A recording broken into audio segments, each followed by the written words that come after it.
"You're not the mother of the groom today. You're just another guest," my daughter-in-law whispered as she reached toward my jacket and calmly removed the white rose corsage that had been placed there only moments earlier. She smiled as though she had done me a kindness, then turned away before I could answer. I simply looked down at the flower resting in her hand, smiled back, and stepped aside.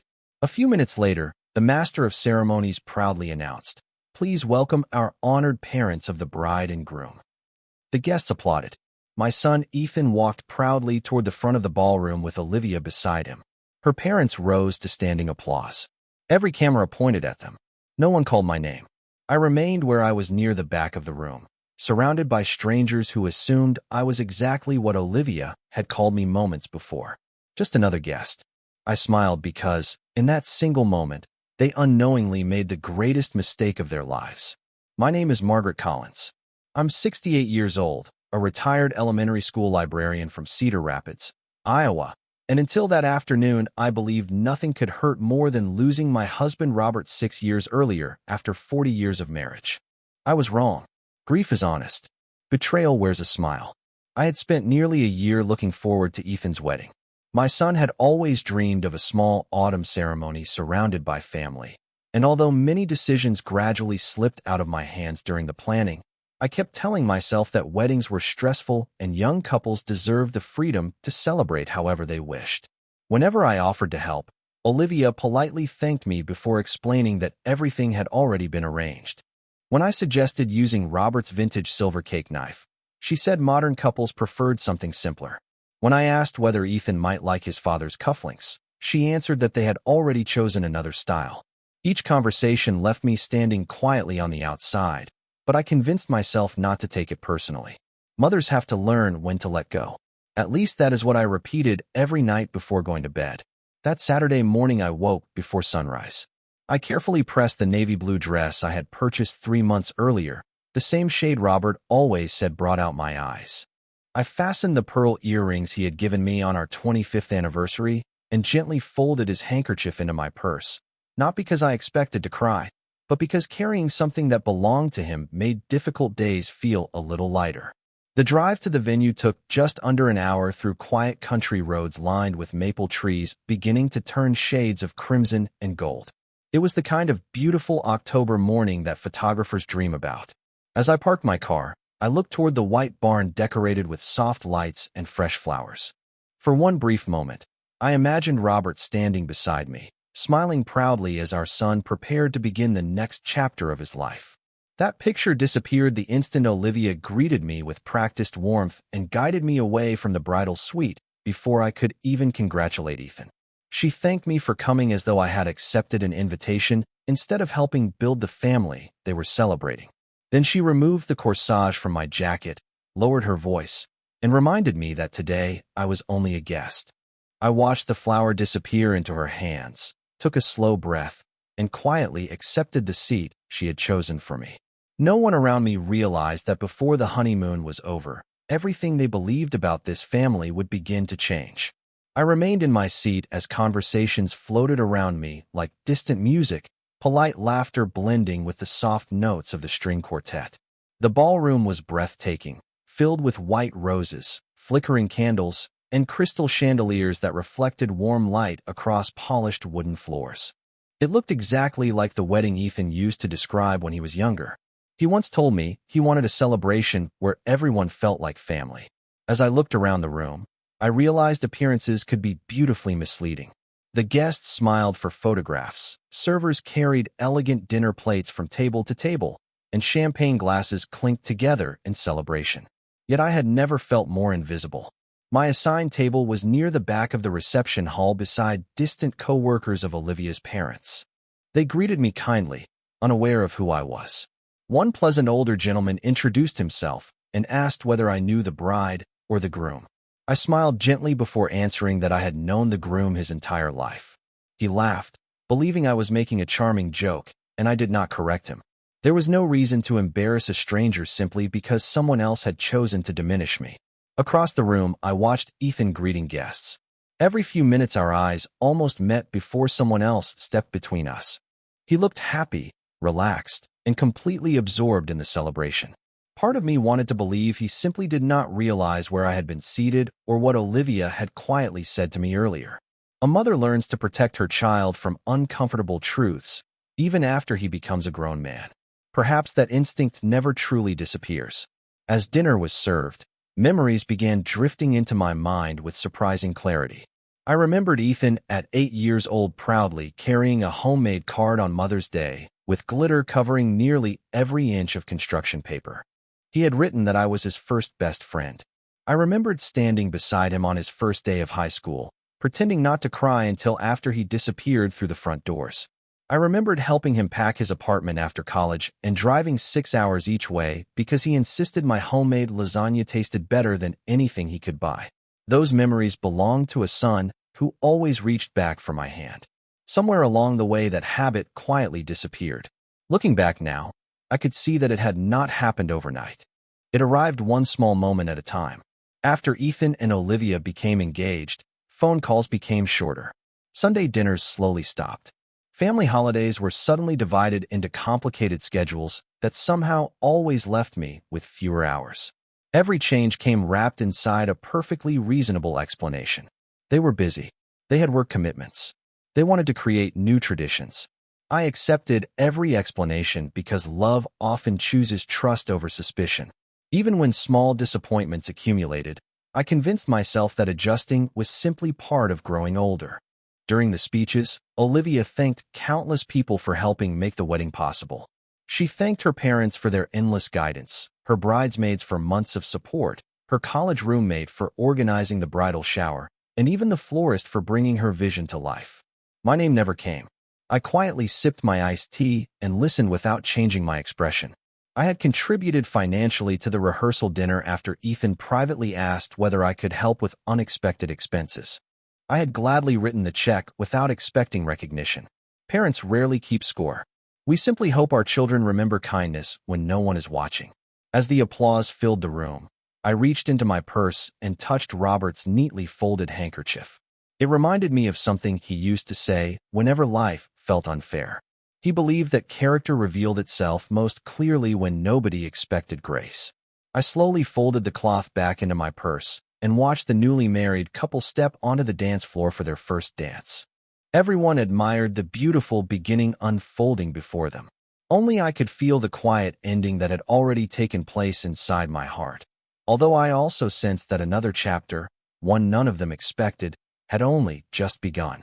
The evening continued exactly as everyone had imagined. Laughter echoed through the ballroom. Children chased one another between the tables, and relatives filled every corner with stories and congratulations.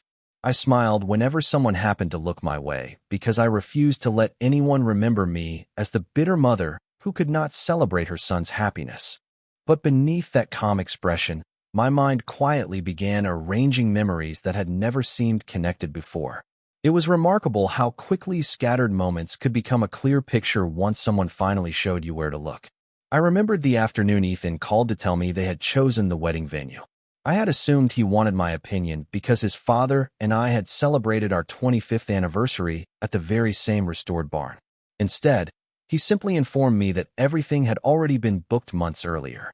Olivia gently explained that they had wanted to surprise everyone. I congratulated them and hung up feeling strangely unnecessary. A few weeks later, invitations were mailed. Several neighbors stopped by to compliment the elegant design. One of them casually asked whether I had helped address the envelopes. I smiled and admitted that I had not even seen them until mine arrived in the mailbox like every other guest. At the time, I laughed it off, convincing myself that modern couples preferred handling those details alone. Looking back now, I realized that each decision quietly moved me one step farther from the center of my own family. Then there was the rehearsal dinner. Ethan called one evening, sounding slightly uncomfortable. He explained that a few unexpected costs had appeared and asked whether I might be willing to help. I never hesitated. Robert and I had always believed weddings celebrated more than two people. They celebrated generations. I transferred the money the very next morning and wished them a wonderful evening. Only afterward did I learn from a cousin that the rehearsal dinner had taken place without me. No invitation had ever arrived. Olivia later apologized, saying there had been a misunderstanding with the guest list. I accepted the explanation because questioning it felt selfish. That seemed easier than admitting I had been deliberately excluded. The bridal shower followed a similar pattern. Friends asked why I had not attended. Olivia explained she wanted a smaller gathering with younger women. Even then I defended her. I told everyone traditions changed with each generation. Deep inside, however, I noticed something else changing. I was no longer making excuses because I believed them. I was making excuses because I wanted to protect the image of the family Robert and I had spent 4 decades building together. During the months leading to the wedding, Ethan became increasingly difficult to reach. Telephone calls often went unanswered for several days. Text messages received brief replies that sounded polite but distant. Whenever we did meet for lunch, Olivia somehow always needed him immediately afterward. She never raised her voice. She never behaved rudely in public. Instead, she mastered something far more effective. She slowly occupied every empty space until there was no room left for anyone else. I used to think manipulation required dramatic arguments or obvious cruelty. Instead, it often arrived disguised as efficiency, careful planning, and endless reasonable explanations. By the time someone recognized the pattern, everyone else believed it had always been that way. As the evening reception slowly came to an end, guests gathered outside beneath strings of warm lights to watch the newlyweds prepare for their farewell. Ethan hugged relatives one after another while photographers captured every smiling face. When he finally reached me, he embraced me warmly for only a few seconds before another photographer called his name. He kissed my cheek and thanked me for coming. Those 4 simple words settled heavily inside my heart. Thank you for coming. Not thank you for everything. Not thank you for always being there. Just thank you for coming. Exactly as someone might speak to a distant neighbor or an old coworker. I watched the vintage convertible disappear into the October night with cans tied behind its bumper, listening to the cheerful laughter fade into the distance. Then I quietly walked back toward my own car beneath a sky filled with stars, carrying the uncomfortable feeling that this wedding had not revealed something new. It had simply confirmed a truth that had been growing silently for far longer than I had ever allowed myself to admit. I barely slept after the wedding. The house felt unusually quiet when I returned, as though it already understood something I had only begun to accept. I placed my pearl earrings back into the small wooden jewelry box Robert had made for me many years earlier and carefully hung my navy blue dress in the closet. The white rose that Olivia had removed never came home with me. It seemed like a small detail, yet I found myself thinking about it while making coffee the next morning. Robert used to tell me that respect was rarely taken away all at once. Instead, people surrendered it one small piece at a time without noticing. Looking around my kitchen, I realized how many pieces I had quietly surrendered over the past several years. Every photograph on the wall carried a different version of our family. There was Ethan at 5 years old proudly holding the first fish he ever caught with his father. Another showed all 3 of us standing in front of Yellowstone National Park during a summer vacation, smiling beneath bright western skies. There was one from his college graduation where Robert stood with one hand on Ethan's shoulder and the other around my waist. Back then our family had seemed unbreakable. I poured myself another cup of coffee and sat beside the dining room window where Robert liked to read the newspaper every Sunday morning. Without realizing it, I found myself replaying conversations that had never made sense before. Shortly after Ethan became engaged, Robert had quietly mentioned that Olivia seemed unusually interested in our finances. I laughed and reminded him that every young couple worried about money when planning a future together. Robert never argued. He simply nodded and changed the subject. Several months later, he asked whether I had noticed how often Olivia steered conversations away whenever family history came up. Once again, I dismissed his concern. I thought he was simply struggling with the idea of growing older and watching our son build his own household. Now I wished I had listened more carefully. Robert had always observed people without rushing to judge them. He believed patterns revealed far more than isolated moments. One afternoon, almost a year before he passed away, we were organizing old documents together in his home office. He paused while placing several folders into a large cream-colored envelope. I jokingly asked whether he was preparing secret government files. He smiled and replied that every family deserved someone who planned for rainy days. I never asked another question because there seemed to be no reason to. Robert handled our legal paperwork with remarkable care throughout our marriage, and I trusted him completely. That memory suddenly returned with unusual clarity as I stirred cream into my coffee. I could still picture the envelope resting on his desk before he carefully locked it inside the cabinet beside the window. I had almost forgotten that moment entirely. Just before noon, my telephone rang. The number looked familiar, although I could not immediately place it. When I answered, a calm voice greeted me warmly. It was Daniel Brooks, the attorney who had helped Robert update several family documents during the final years of his life.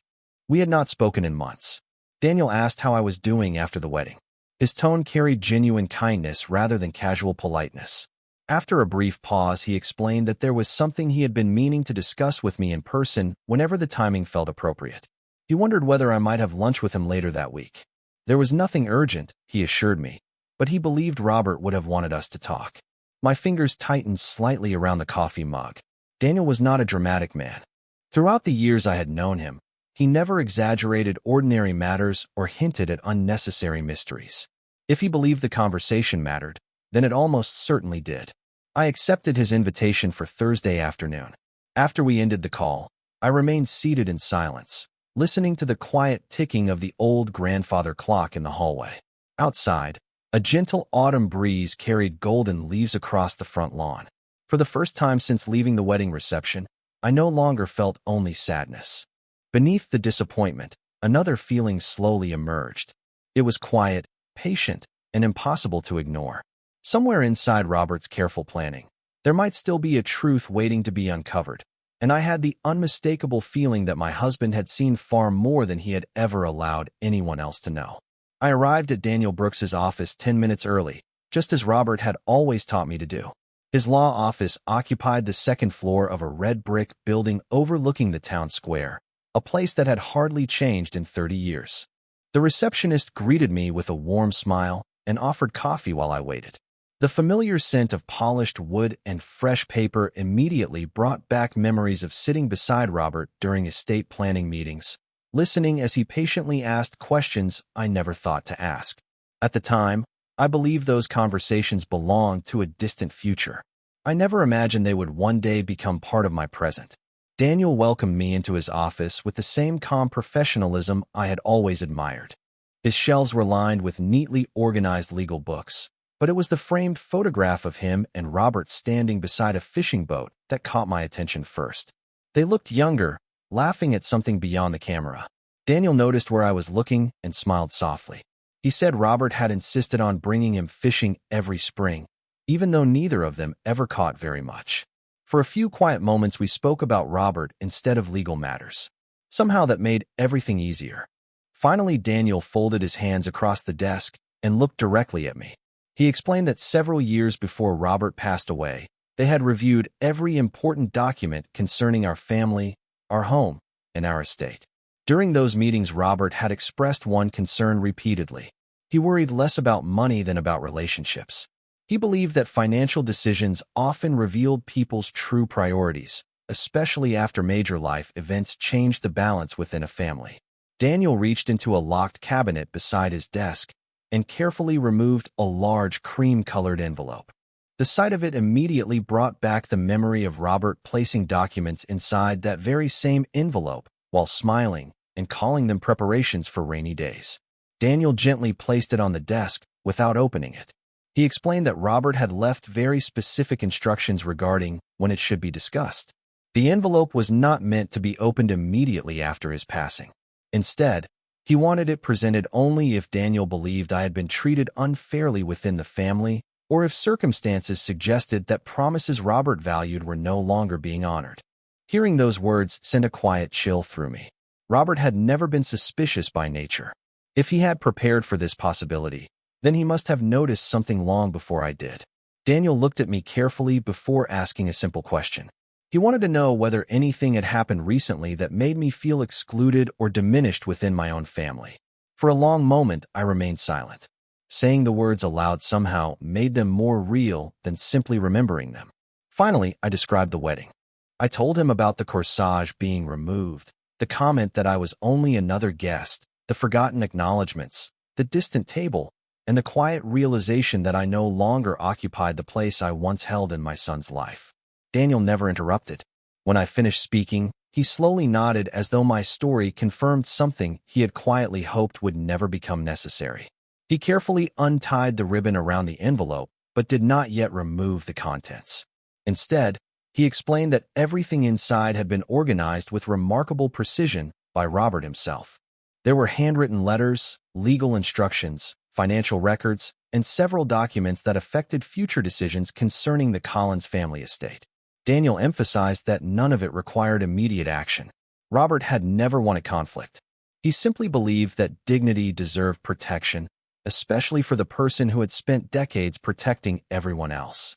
I looked down at the unopened papers resting between us and unexpectedly felt tears gathering in my eyes, not because of the legal documents themselves, but because Robert had understood my heart even better than I understood it myself. He had quietly built a shelter years before the storm ever arrived. Daniel gently slid the envelope toward me and said there was no pressure to read everything that afternoon. We could move slowly, one step at a time, exactly as Robert would have wanted. As I placed my hand upon the envelope, I realized something inside me had already changed. I had entered the office believing I was searching for answers. Instead, I had discovered that the man who loved me most had already anticipated the questions long before I ever thought to ask them. I took the envelope home without opening it immediately. It rested on my dining room table beside a small vase of fresh chrysanthemums, looking almost ordinary beneath the afternoon sunlight. I walked past it several times while straightening the kitchen, watering the plants on the front porch, and folding a basket of laundry that hardly needed folding. Robert had always believed important decisions deserved an unhurried mind, and after 40 years together, I had learned that wisdom often arrived only after silence. Late that evening, I made myself a cup of chamomile tea, turned off the television, and finally carried the envelope into Robert's old study. The room had remained almost untouched since the day we lost him. His leather chair still faced the bookshelf. His reading glasses rested inside the top drawer exactly where he had left them. I sat at his desk, carefully loosened the ribbon, and unfolded the first handwritten letter. The familiar slope of Robert's handwriting immediately filled the room with his presence. He began by telling me that if I was reading those pages, then life had probably unfolded in a way he had quietly feared but sincerely hoped would never happen. He reminded me that kindness should never be confused with weakness and that dignity did not require loud voices or dramatic confrontations. He wrote that people sometimes revealed themselves not through cruelty alone, but through the small ways they chose to include or exclude others. Every sentence felt as though he were sitting across from me, speaking with the calm confidence that had steadied our family for decades. As I continued reading, Robert explained that he had organized our estate with great care because he wanted every gift he left behind to reflect gratitude rather than entitlement. He believed that inheritance should strengthen families, not reward selfishness. Several legal documents followed the letter, each neatly labeled in Daniel's handwriting. I did not pretend to understand every page, but one detail stood out clearly. Certain family assets had been placed inside a trust with instructions that allowed future distributions only under conditions Robert had carefully defined. Daniel had been appointed to oversee those instructions independently. No single family member could alter them without following the process Robert established years earlier. I slowly placed the papers back onto the desk and closed my eyes for a moment. This was never about money. It never had been. Robert had simply wanted to protect the values that built our family before protecting the possessions we accumulated together. The following days passed quietly. Ethan and Olivia left for their honeymoon in Vermont, judging by the cheerful photographs they shared online. Smiling pictures appeared beside lakes, mountain trails, and cozy inns decorated with autumn wreaths. Friends commented about how perfect everything looked. I sincerely hope they enjoyed every moment. I pressed the small heart button beneath one photograph and wished them safe travels. I did not mention my meeting with Daniel. I did not mention the envelope or the letter resting inside my desk drawer. There was nothing to gain from rushing ahead of time. Meanwhile, Daniel contacted me once more, asking whether I would be comfortable attending another meeting after the newlyweds returned home. He explained that Robert's instructions required several routine administrative reviews after the marriage. and it would be appropriate for everyone to attend together. His tone remained completely professional. Nothing about the invitation suggested conflict or accusation.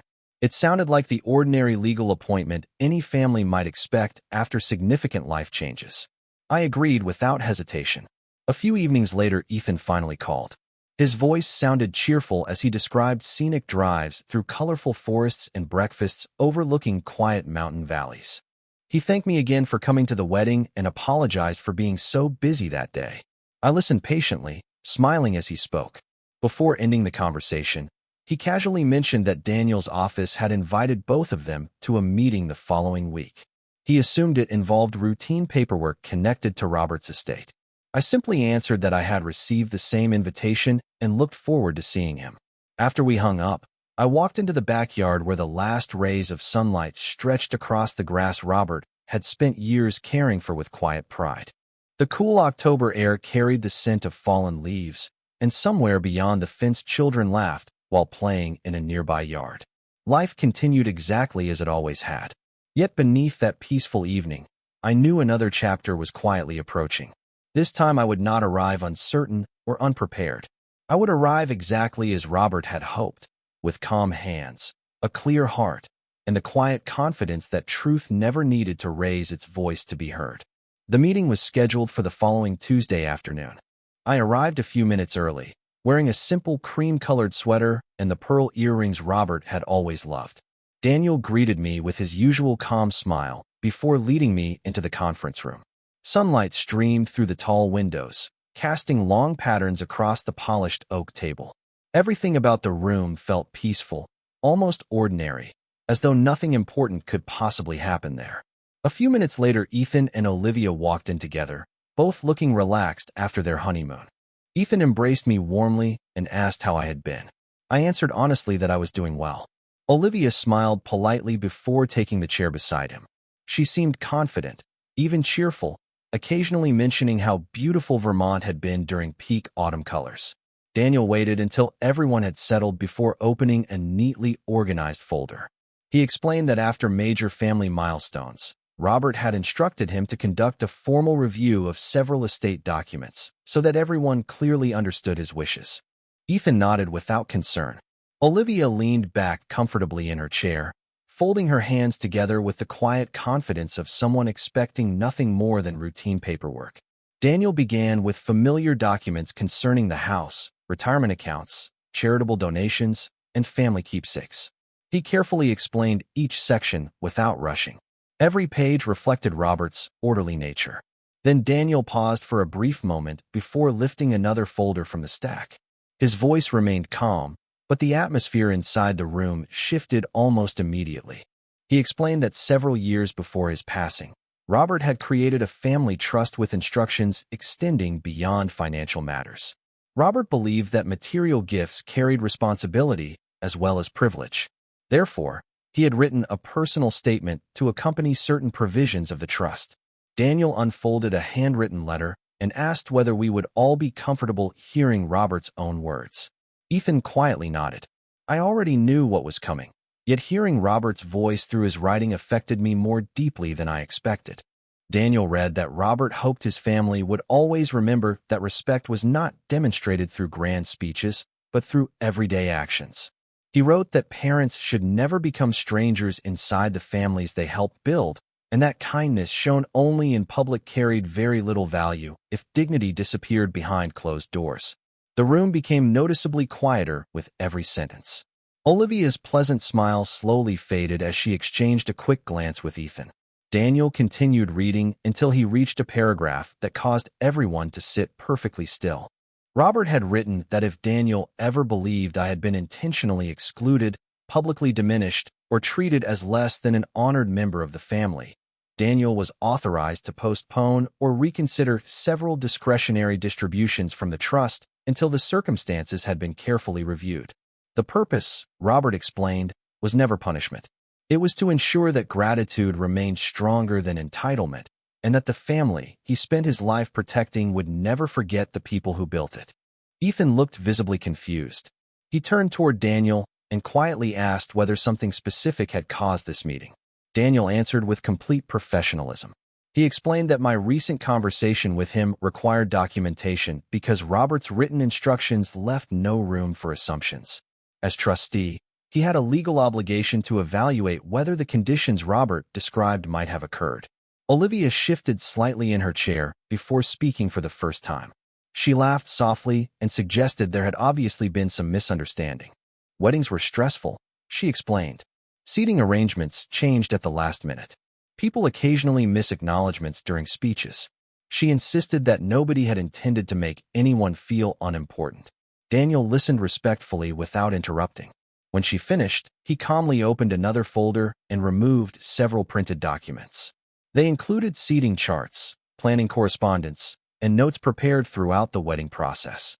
He explained that as part of routine estate administration, he had requested certain records after my visit because Robert's instructions required facts rather than assumptions. The documents showed that my original place at the family table had been changed only days before the ceremony. The corsage order had also been revised, removing the designation identifying me as the groom's mother. Silence settled across the room. Ethan slowly looked from the papers to Olivia, then toward me.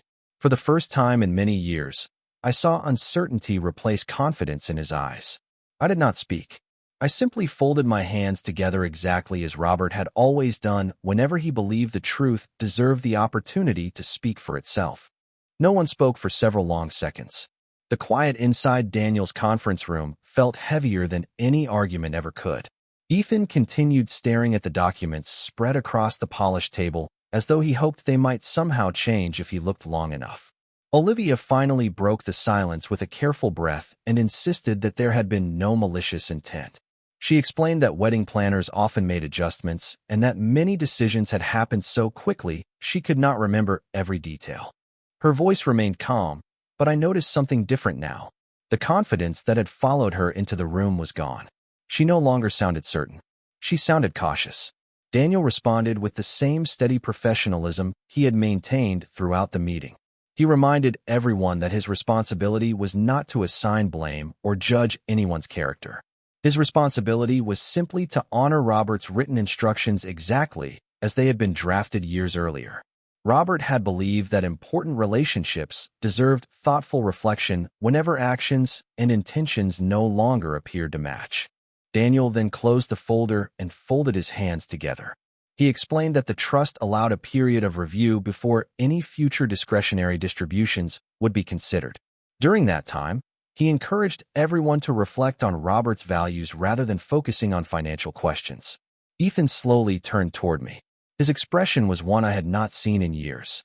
It reminded me of the little boy who used to look at me after making a mistake, hoping honesty might somehow repair what carelessness had damaged. His voice was almost a whisper when he asked whether everything Daniel had described was true. I met his eyes for a long moment before answering. I told him that I had never exaggerated a single detail, because I never believed pain became smaller by pretending it was larger than it really was.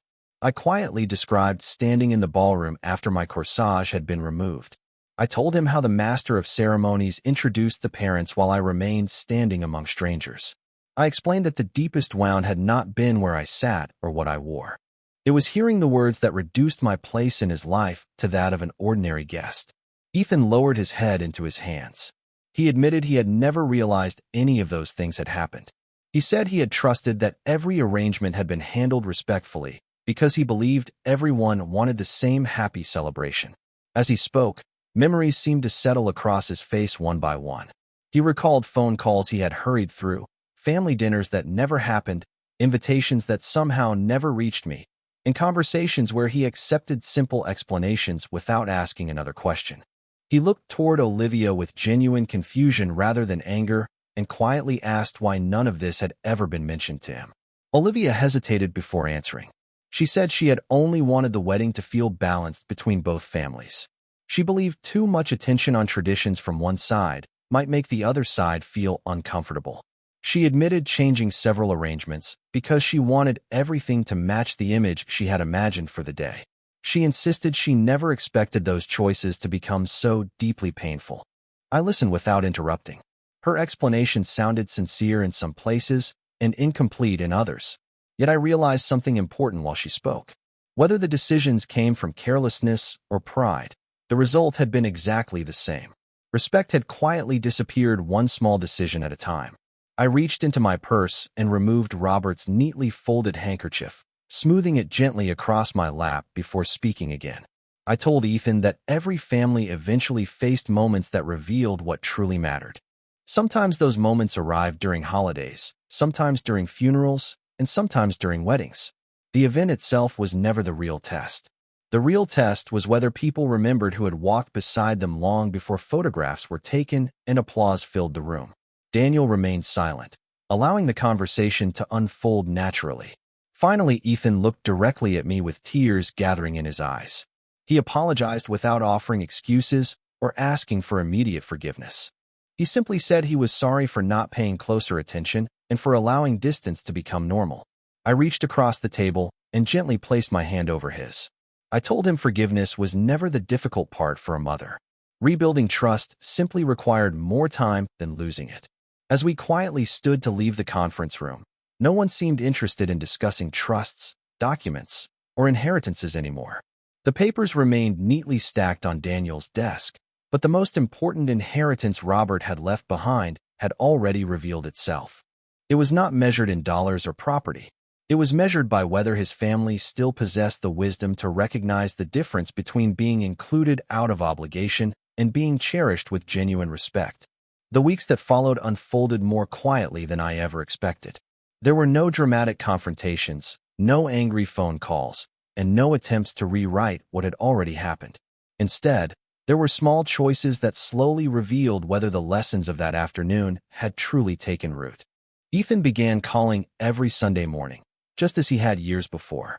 At first, our conversations felt careful, as though we were both learning how to speak to one another again. We talked about ordinary things: the weather, books I had been reading, a neighbor who had planted an apple orchard. There were long pauses now and then, but they no longer felt uncomfortable. They felt honest. A few days later, Ethan surprised me by stopping at my house after work, carrying 2 cups of coffee from the little cafe Robert and I used to visit every Saturday. He looked around the familiar living room, noticing photographs he had not really looked at in years. He picked up one picture of himself sitting on Robert's shoulders during a county fair and quietly smiled. He admitted he had forgotten how many memories lived inside this house. We spent the afternoon sorting through old photo albums instead of discussing lawyers or legal documents. Sometimes healing begins with conversations that appear to have nothing to do with the wound itself. Olivia also reached out, although in a different way. One afternoon, she asked whether she could stop by to speak with me privately. When she arrived, she carried no expensive gift and offered no carefully rehearsed speech. She simply apologized. She admitted that somewhere between planning the perfect wedding and trying to create the perfect image, she had stopped thinking about the people whose hearts would remain long after the photographs faded. She confessed that she had become so focused on controlling every detail that she never paused to consider how invisible someone else might feel. I listened quietly. I appreciated her honesty because it required humility to admit mistakes without searching for someone else to blame. I accepted her apology, but I also gently reminded her that forgiveness does not erase memory. Instead, it creates the opportunity to write better memories afterward. She nodded with tears in her eyes and thanked me for giving her that chance. Several months later, Daniel invited all of us back to his office one final time. He explained that after observing the renewed relationship within our family and reviewing Robert's instructions, he was satisfied that the concerns requiring evaluation had been addressed with sincerity rather than convenience. The trust would continue exactly as Robert intended. Nothing had been won or lost that afternoon. Instead, something far more valuable had been restored. Before we left, Daniel handed me Robert's handwritten letter once more. This time he told me to keep it. As I read the final paragraph again, one sentence settled permanently into my heart. Robert had written that a family's greatest inheritance was never property. It was the way its members chose to treat one another when no reward was expected. I carefully folded the letter and placed it beside the handkerchief that had remained in my purse since the wedding day. Today, that letter rests inside the top drawer of my bedroom dresser. I do not keep it there because of the legal documents or the trust that accompanied it. I keep it because it reminds me that dignity does not disappear simply because someone fails to recognize it. Real dignity waits patiently until truth has the opportunity to catch up. Every October, I still drive past the little white barn where Ethan and Olivia were married. The flowers change with the seasons, new couples gather for photographs, and music drifts across the fields exactly as it did that afternoon. I no longer remember the sting of hearing myself described as someone who did not belong. Instead, I remember walking away without raising my voice, trusting that character would eventually reveal what anger never could. Looking back now, I understand that being called a guest was never the most important part of my story. The important part was discovering that my worth had never depended on where someone chose to seat me, what title appeared beside my name, or whether I was recognized before a room full of strangers.